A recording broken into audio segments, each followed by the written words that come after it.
चांदी का मुकुट समस्त मंदिरों में भिजवाया सेठ जी ने। बिहारी जी के लिए सोने का मुकुट, बिहारी जी के लिए सोने का मुकुट पहुंचा, लेकिन राधा रमण जी के लिए तो मुकुट लगेगा नहीं। शालिग्राम की बटिया में कहां लगेगा मुकुट? तो वहां के जो पुजारी थे,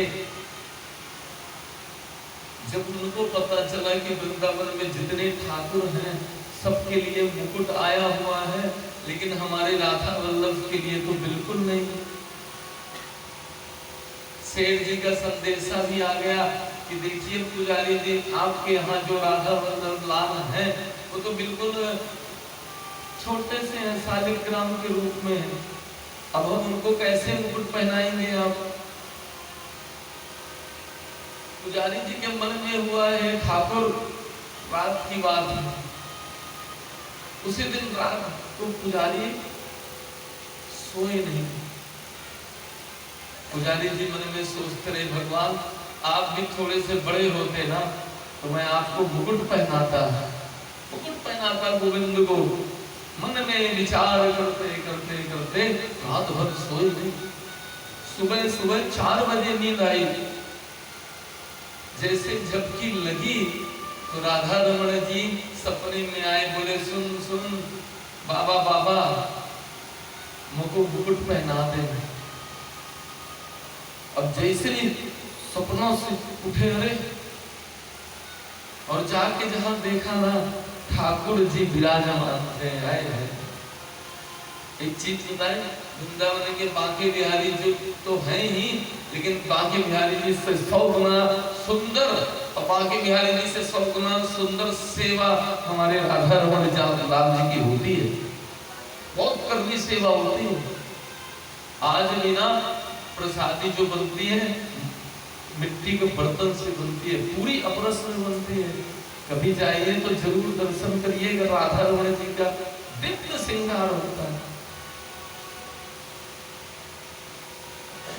अब तो जब ये बात हुई तो पूरे वृंदावन में हाहाकार मच गया। बोले ठाकुर जी का स्वरूप तो देखो। वो जो सेठ थे ना, उनको ठाकुर जी ने दरस दिया रात को। बोले मेरे लिए बढ़िया तो हीरे का मुकुट ला, तेरी थोड़ी पे हीरा लाल, और लाल हीरा, लाल हीरा भी होता है। आप लोग व्हाइट व्हाइट हीरा जानते होंगे, हैं? लाल हीरा पहनते हैं हमारे राधा वल्लभ लाल। और एक चीज और बता दें, सबसे धनी कौन है हमारे यहाँ? राधा रमण जी लाल। इनसे ज्यादा पैसा ही नहीं है। उस सेठ ने बहुत सोना चांदी दान दिया, बहुत।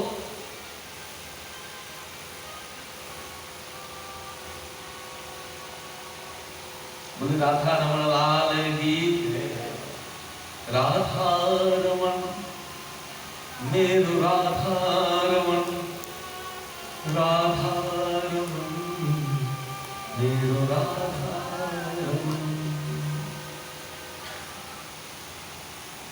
कल कथा का विश्राम हुआ था प्रद्युम्न का जन्म और संपरासुर की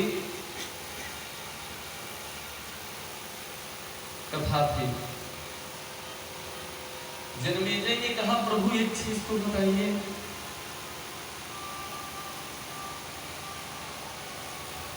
व्यास जी जो थे हमारे पांडवों के गुरु थे, तो काका पर काका थे, और जितने वेद है ना, वेद मेकम चतुर्विधम, एक वेद था पहले, एक वेद से 3 वेद और कर दिए तो 4 वेद हो गए। 17 पुराण, 18वां भागवत जी, और कई पुराणों की रचना की है किसने? वेद व्यास जी ने। भगवान स्वयं ही थे वेद व्यास जी। तो ऐसे क्या गलती करी, ऐसी कौन सी बात हो गई, राष्ट्र यज्ञ किया तो ऐसा कौन सा कि जिसके साथ व्यास जी हो, भगवान हो और कन्हैया हो,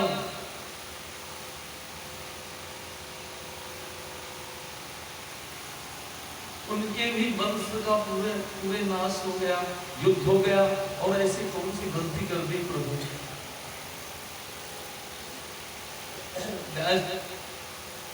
वैशंपायन जी कहते हैं, देखिए आपके जो परदादा थे अर्जुन, देखिए ध्रुव जी की कथा आती है, ध्रुव जी ने तप किया लेकिन ध्रुव जी को सत्संग नहीं मिला। अगर सत्संग मिला होगा तो इतने एक भाई के मारने पर इतने अच्छों का संहार नहीं करते।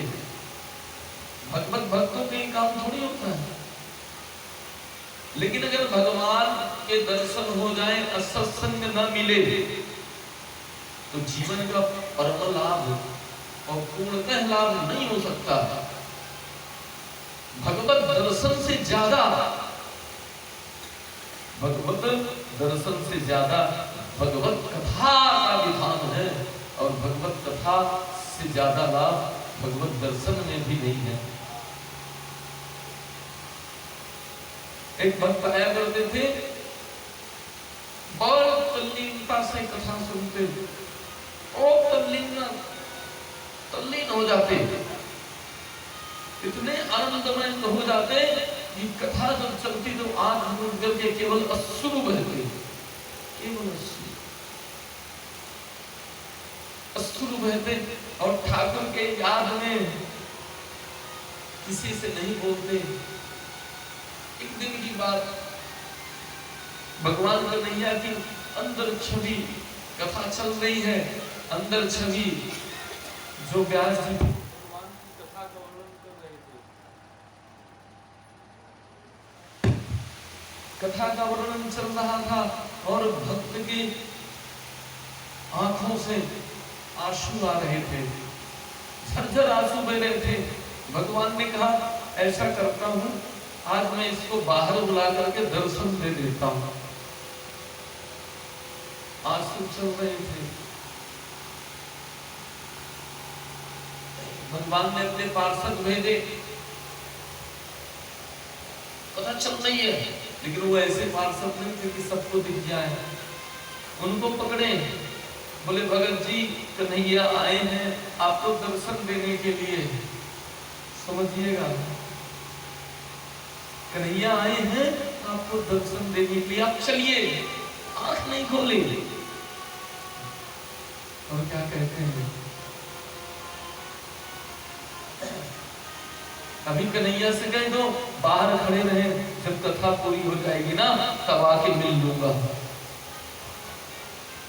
मुझे वो आनंद जो कथा में आ रहा है, वो आनंद कन्हैया के दर्शन में नहीं आएगा। हरि से बड़ी हरि की कथा,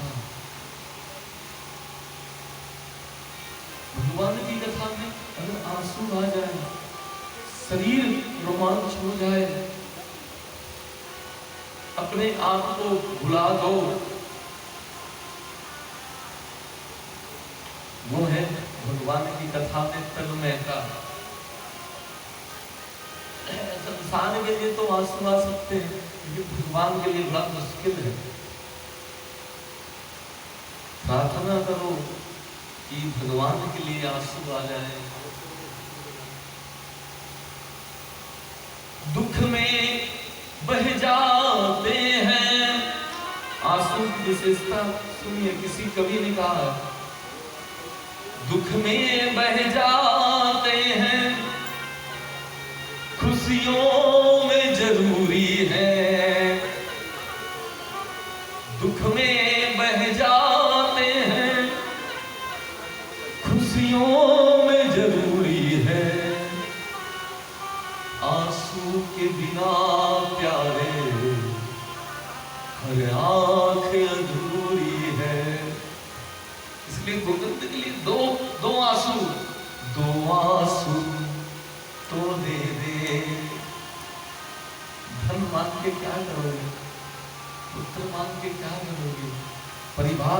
के क्या करोगे? एक बार ये तो बोल दो, दो आंसू तो दे दे चरणों में बहाने को। लेकिन आंसू उसके लिए नहीं बहते, उसके लिए बह ही नहीं सकते। अरे कोई कोई तो ऐसे होते होंगे ना सुख में बहते ना दुख में बहते हैं, तो गोविंद के लिए कहां से बहेंगे? आंसू वो खजाना है, किस्मत से मिलता है। कितनी अच्छी बात नहीं है? आंसू वो खजाना है, किस्मत से मिलता है। इनके बह जाने से, इनके बह जाने से श्याम पिघलता है। किसने किसने भाई थे? एक नजर देख लो। मीरा ने बहाए थे,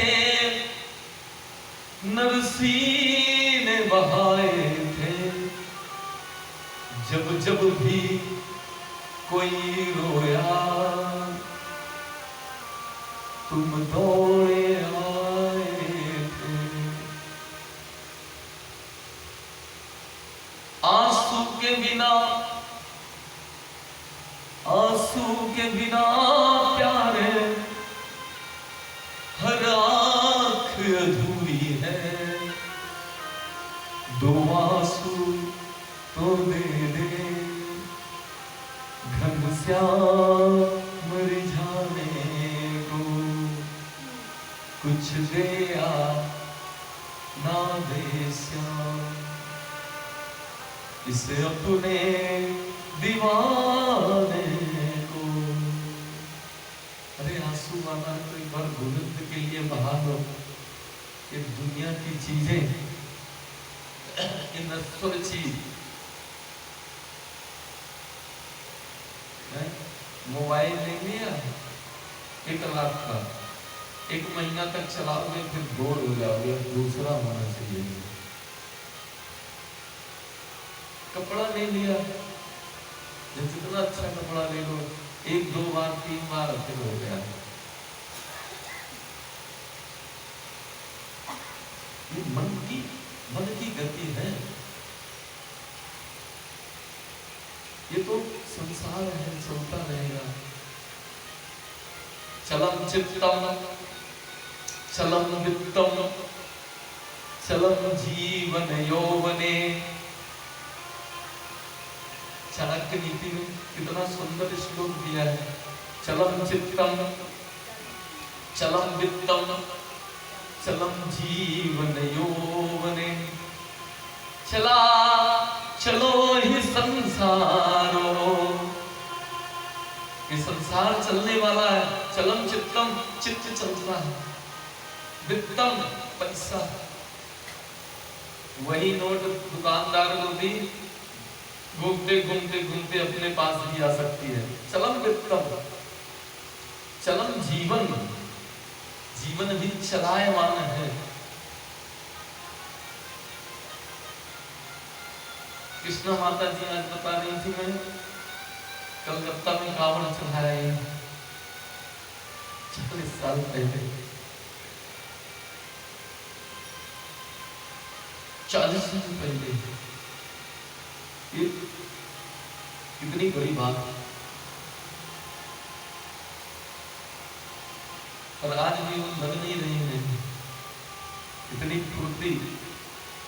तो चलम चित्तम चलम वित्तम चलम जीवन यौवने। चला चले ही संसारे, केवल धर्म ही एक है। धर्म एको ही निश्चला, धर्म बिल्कुल नहीं। अब क्या जाएगा आपके साथ? धर्मानुगो गच्छति जीव एकः। आपके जितना धर्म कर लोगे, जितना पुण्य कर लोगे, जितना भगवान का कथा का श्रवण कर लोगे, वही केवल जाएगा। तो वैशंपायन जी कहते हैं राजन, तुम्हारे जो पूर्वज दादा थे अर्जुन, युधिष्ठिर, भीम, नकुल, सहदेव, ये भगवान कन्हैया के साथ भी थे, व्यास जी भी थे। इतने बड़े दो भगवान का अवतार हुआ। उसी समय व्यास जी थे, उसी समय कन्हैया भी थे। लेकिन ये लोग इतने ज्ञानी थे कि कभी राजसूय यज्ञ किया और कभी व्यास जी से सलाह नहीं ली।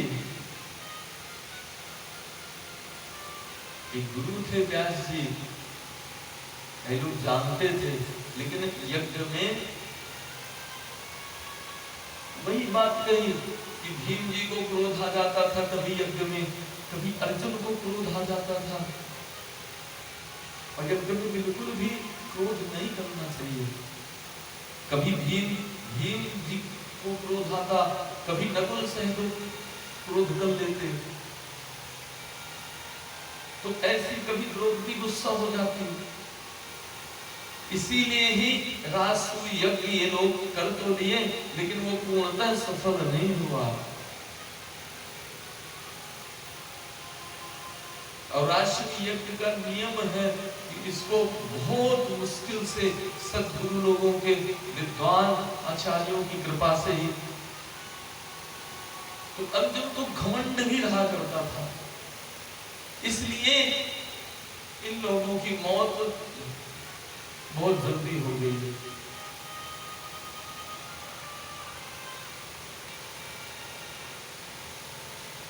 अर्जुन को घमंड होता था और कृष्ण उस घमंड को तोड़ दिया करते थे। वैशंपायन जी कहते हैं कि मैंने सुना है कि शंकर जी का एक बहुत बड़ा भक्त था, बाणासुर।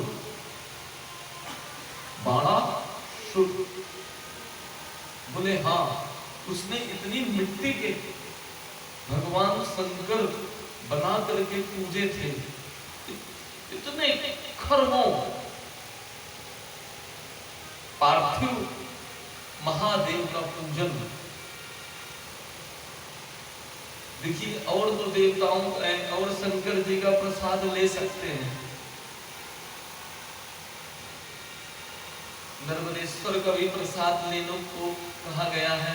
सोने को हो, स्फटिकेश्वर हो, और किसी धातु के भगवान शंकर जी हो, उनका प्रसाद तो आप ले सकते हैं।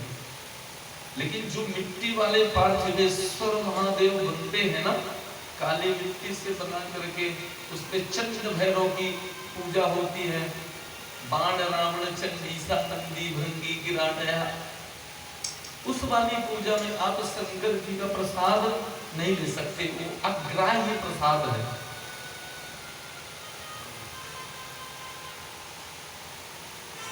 अगर उन वाले शंकर जी का प्रसाद लेना है तो एक चीज और हो सकती है, उन शंकर जी के साथ आप शालिग्राम को रखो, शालिग्राम का भोग लगाओ, तुलसी लगाओ, और तुलसी लगा करके ठाकुर भगवान शंकर को अर्पण कर दो, उस प्रसाद को आप ले सकते हो।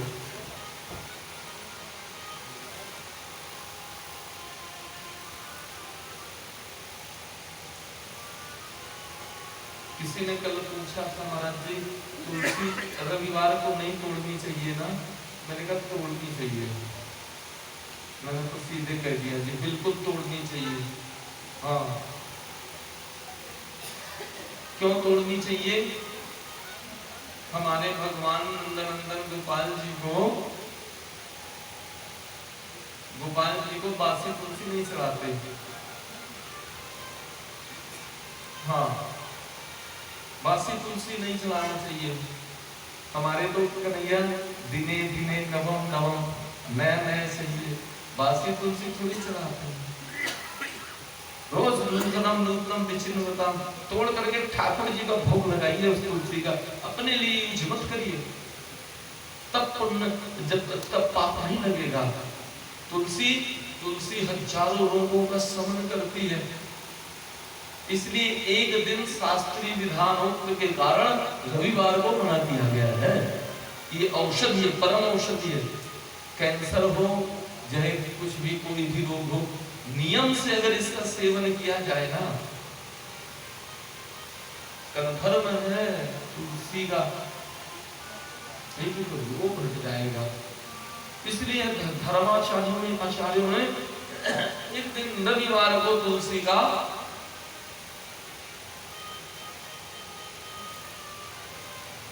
वर्णन में वर्जित किया है। दूसरा किसी ने पूछा महाराज एकादशी को चावल क्यों नहीं खाते?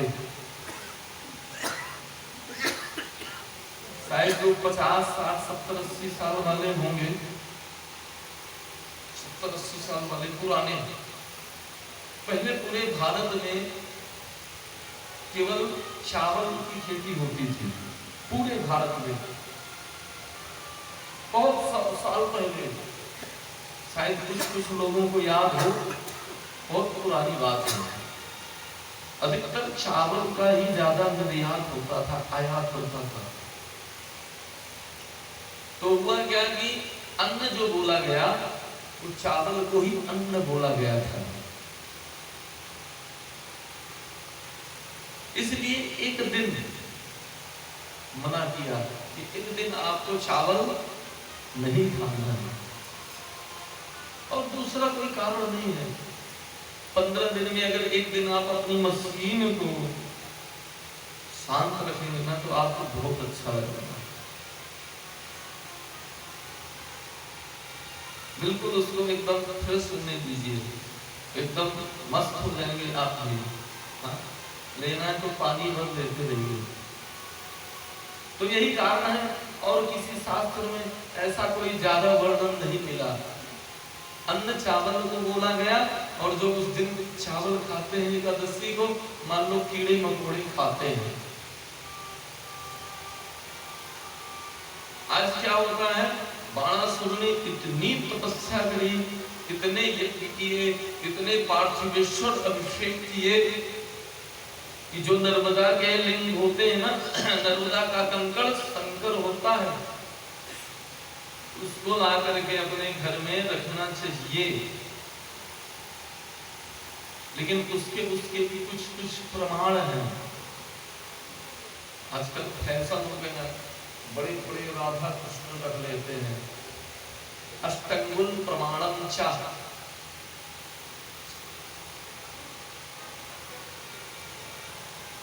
अंतिम द्वादशांगुल प्रमाणम च, 12 अंगुल बताया गया है।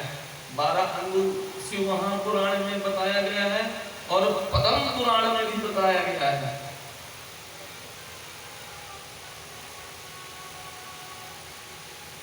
अष्टांगुलम प्रमाणम च, गोपाल जी हो तो 8 अंगुल के हो, और लोग आजकल 2-2, 3-3 फुट की मूर्तियां बैठाते हैं। गृहस्थ वालों नहीं, ये जो 3-3 बड़ी बड़ी मूर्तियां होती हैं, ये तो मंदिर की होती हैं, सेवा की होती हैं। कोई भी मंदिर हो, वहां सेवा हो। जब ये मूर्तियां बोलती हैं, जब वो छोटी हो जाए बड़ी, बस केवल शोभा में रखने के लिए नहीं होना चाहिए। इस शोभा में रखने के लिए रख लिया, राधा कृष्ण है महाराज, उनकी शुश्रूषा हो, उनका सेवन हो, जब मूर्ति रखो। केवल भगवान को साज सज्जा नहीं बनना चाहिए। बाणासुर बड़ी तपस्या करते थे, भगवान शंकर प्रसन्न हो गए,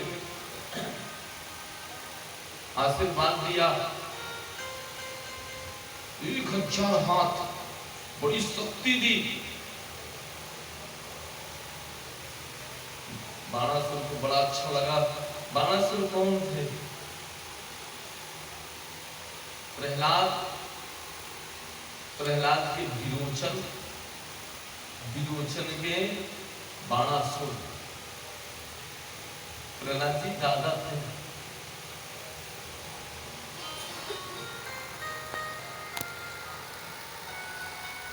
बाणासुर शंकर को प्रसन्न करके आशीर्वाद मांग लिया, मुझे 1000 हाथ दीजिए। ताकत आ गई, शंकर जी को कहने लग गए।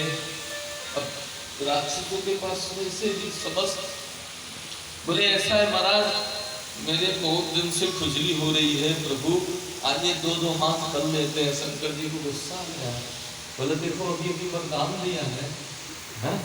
अभी वरदान दिया और ये मेरे से युद्ध करने के लिए लड़ रहा कह रहा है, चल ऐसा कर इस झंडे को ले जा, अपने महल के सबसे ऊपर स्थान पर लगा देना, और जिस दिन ये झंडा झुक जाएगा ना, तेरी खुजली मिटाने वाला तेरे पास आ जाएगा, चिंता मत कर।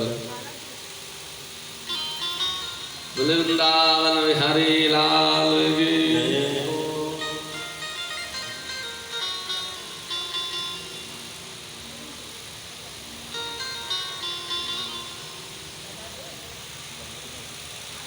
बाणासुर गया और अपने महल में रहने लगा। उसकी एक पुत्री थी उषा नाम की।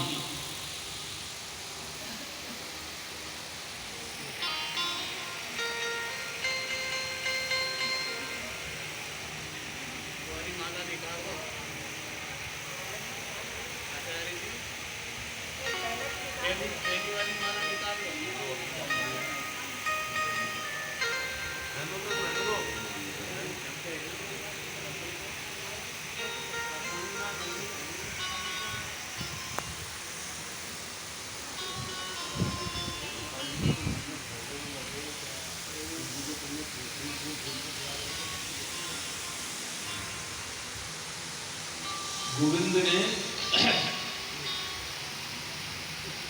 बाणासुर की एक कन्या थी, उसका नाम उषा था, बहुत सुंदर थी। आइए 2 मिनट कीर्तन करें, है ना।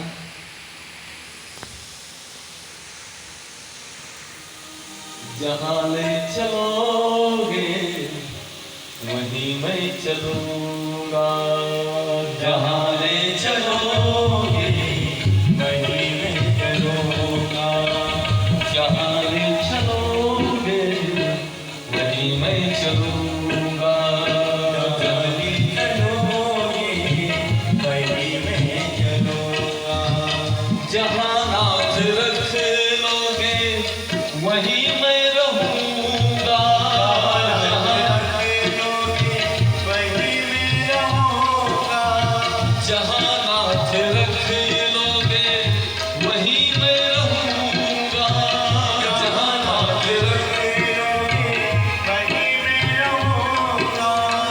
जहाँ ले चलोगे वहीं मैं चलूंगा, जहाँ ले चलोगे वहीं मैं चलूंगा।